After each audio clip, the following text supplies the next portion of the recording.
Hello everyone, today I'll be narrating 3 new creepyposts that I found off of the Let's Not Meet subreddit. Liking this video and subscribing to my channel helps me a lot. After you've heard these stories, let me know what you think of them in the comments below. But without further ado, let's dive straight into their experiences. These are their stories. Last night, my 25-year-old husband woke me up at around 11:50 to tell me that someone has been knocking on our door and ringing our apartment doorbell for about 10 minutes on and off. He woke me so I could possibly ID the person. Once I looked out our upstairs apartment window, I saw the man walking to his car in our apartment parking lot, across the street from our unit. He was wearing blue jeans and a gray t-shirt. He was a medium build, possibly a 30-year-old blonde man. He wasn't covering his face or anything, but the thing is, he was carrying what looked like resistance bands or rope. He sat in his car for around 3 minutes while I was on the phone with dispatch. Then he came back to our door and knocked hard for another few minutes. Dispatch advised me that the police were on their way and they hung up. I started videoing the vehicle. I read out the tag number and make and model and just watched as he put his car in park in reverse over and over again. Out of seemingly nowhere, he backed out of the parking lot and started rushing away, but not before the officer arrived and pulled him over. My downstairs neighbor knocked on my door and told me that he had been peering into her little children's windows and was pounding on her door as well. She said that her husband had left only 1 minute before he started knocking at her door. She said he saw her children through the window and that's why he continued knocking.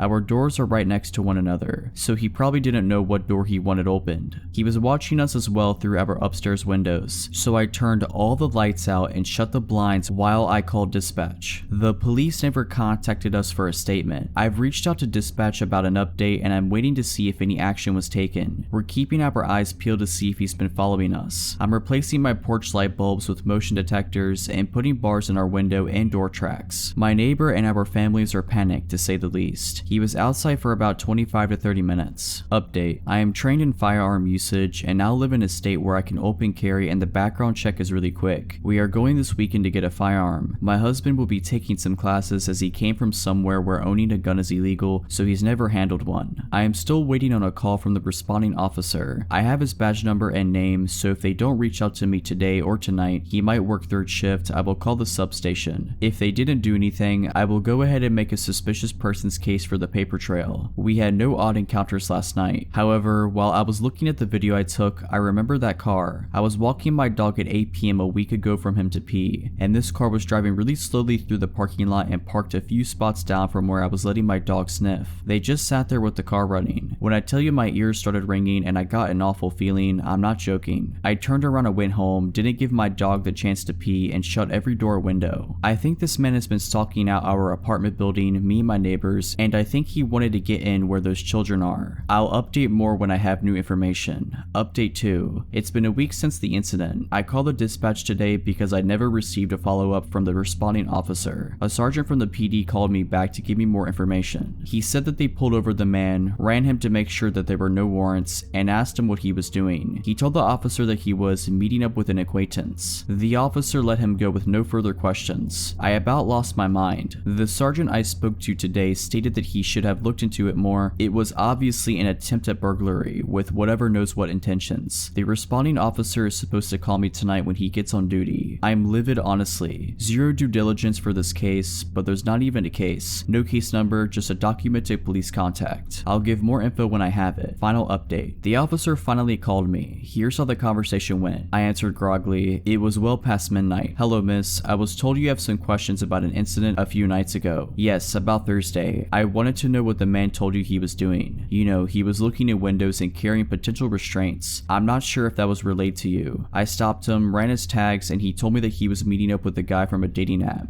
He seemed forthcoming and open with his motive for being there. Meeting up with wait, he was meeting up with someone by looking in windows, knocking on 2 different doors for 20 minutes. I was shocked and still not fully awake. Like I said, he seemed forthcoming and honest with me. With resistance bands, like workout bands, he had lots of belongings in his car, so so he just probably had them in there. Right, but bringing them to a hookup, knocking on multiple doors, he saw the little girls through the window. He waited until my neighbor's husband left until knocking. That's on tape, officer. I checked in with the apartment management after the incident. Well, I'm familiar with this individual, and I've been doing drive-thrus of your complex to make sure he doesn't come back. I haven't seen anything. If you don't have any more questions, I'll let you go, ma'am. Doesn't make sense to me, but thank you, goodbye, and I hung up. I don't have much to say, I just feel so icky about that conversation. Nothing new has come of the situation. I haven't seen the man or the car. My mind is blown at the lack of follow-up or due diligence. I live in a suburb, it's not a busy one either. The PD has a small jurisdiction. Guess I'll have to protect myself.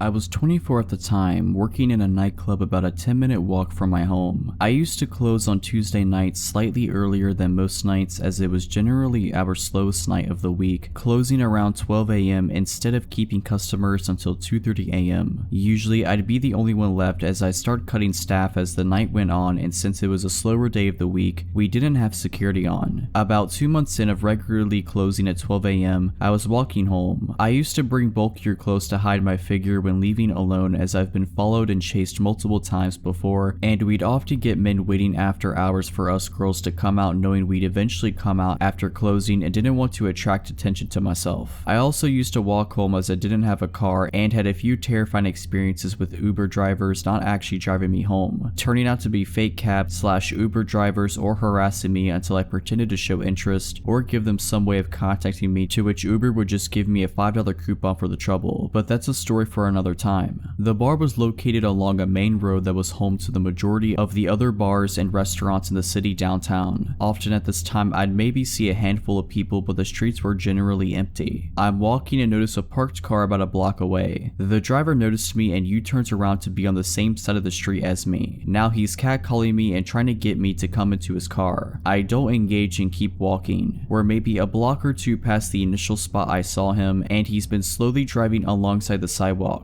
I'd crossed the street but didn't want to get near his car. He keeps this up until about halfway mark when he takes off in his car, and I'm just relieved he's gone. He then comes blasting back down the road. Now my walk has turned into a light jog, which then turns me into full-on running. I'm running behind close bars and businesses, now trying to find a back route to get home without him seeing where I live. At one point, I'm running through bushes and mud. No matter what street I end up on, his car is waiting for me. Eventually, I run right in front of his car while it's parked on the side street beside my place and run into my house through the back entrance. The back entrance is obscured by plenty of trees and car, and the surrounding houses are multiple unit homes, so I was confident he didn't see what door I got in through. Fast forward to the following Tuesday, and I'm walking home. Guess whose car is parked at the halfway mark? This went on for the next 4 Tuesdays, except he started parking on the street in front of my house, until I begged my manager to take me off closing that specific shift. The last time I saw him, one of the apartment buildings along the way had a few cop cars and cops standing around the entrance, and I stayed with them, which led them to drive off for the night. A week passes and I'm no longer on that shift. A coworker of mine sends me a news article via text. I open it and see that the man who's been following me was arrested for doing this to multiple girls in the city along the street my work was on and that I lived on. He got caught because he'd followed a university student up to her house and wouldn't drive away. She called the cops and he was still there by the time they came to arrest him. He got out the next day, I believe, and was arrested a few more times and was put on restrictions. Couldn't be out of his parents' house between certain hours unaccompanied by either parent before he was deported. I've also heard he didn't actually get deported, but I moved away shortly after and didn't keep up with the news on him.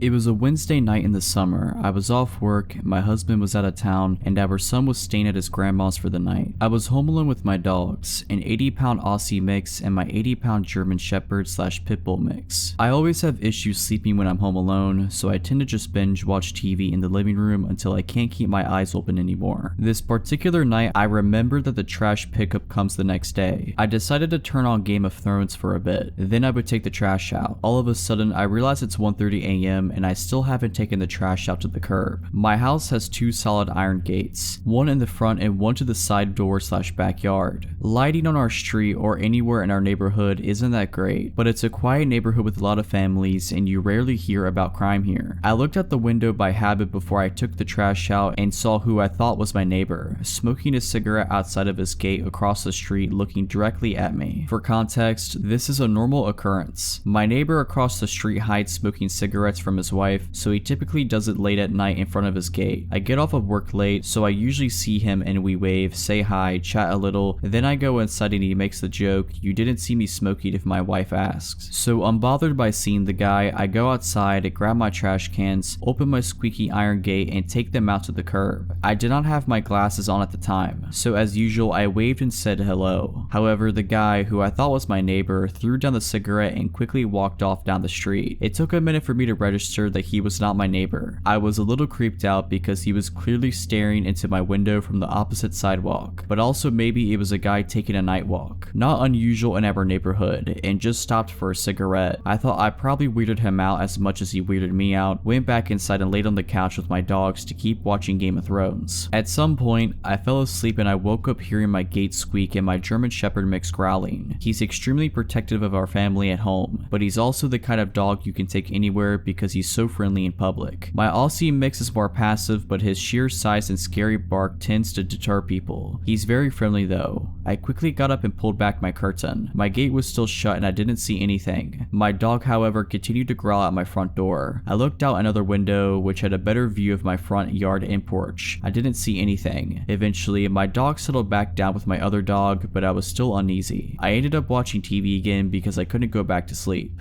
About an hour later, I definitely heard my gate squeak. We are the only ones with a heavy cast iron gate and the noise it makes is so distinct. So I look out the curtain while my dogs are continuing to softly growl. My gate is halfway open but I don't see anyone. At this point, I'm panicking. In my panic, I couldn't find my phone. I grabbed my wooden baseball bat out of our room, crouched down, and started going through the couch cushions to get my phone. My dogs are oddly still quietly growling instead of barking, so I assumed no one was there. The minute I find my phone, my front door handle starts shaking. I run to the side door to let my German Shepherd mix out. I know he'll protect me and he can jump the 6-foot back gate. My Aussie mix, going crazy, busts out of one of our door side lights. I heard the guy say, "Oh crap," and immediately I let out my German Shepherd mix. I jumped up to look out the window, saw my dog latch on the guy's hand. The guy starts screaming and takes off down the street, my dog chasing him. I then become terrified he'll hurt my dog, so I run out with my baseball bat, screaming my dog's name over and over. The next thing I know, my dog is prancing down the street back to me, happy with blood all over his face. I called the police. They took another hour or so to show up and didn't seem to take me too seriously. They said they'd call local hospitals, but I never heard back. I called my husband bawling and he got on the next flight home. I stayed at his mom's for a few days, too terrified to go home. I did buy my dogs giant ribeyes for being so good in saving me. I don't know what that guy wanted, but since then I've been trained in firearms and self-defense.